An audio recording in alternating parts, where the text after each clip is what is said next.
अस्सलाम वालेकुम से कैसे आप सब लोग। उम्मीद करती हूँ खैरियत से होंगे। आज एक नई कहानी के साथ आई हूँ मैं, जिसका नाम है जादुई किसान।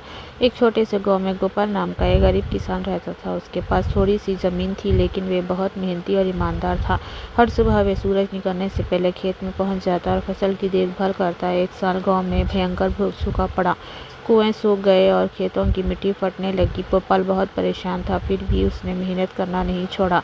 एक दिन खेत में हल चलाते समय उसे मिट्टी के अंदर से एक चमकता हुआ सुनहरा बीज मिला।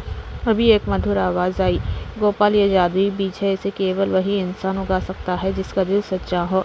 गोपाल ने बीज को अपने खेत के बीच में बो दिया और रोज़ उसे थोड़ा सा पानी देने लगा।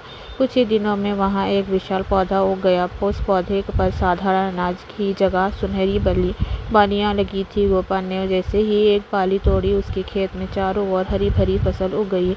गोपाल चाहता तो सारा अनाज बेचकर बहुत अमीर बन सकता था, लेकिन उसने गांव के गरीब लोगों में अनाज बांटना शुरू कर दिया। कुछ ही समय में पूरा गांव फिर से खुशहाल हो गया।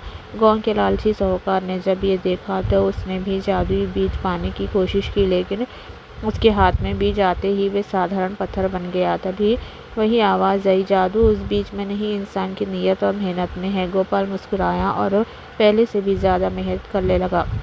सच्ची मेहनत, ईमानदारी और दूसरों की मदद करने की भावना ही सबसे बड़ा जादू है।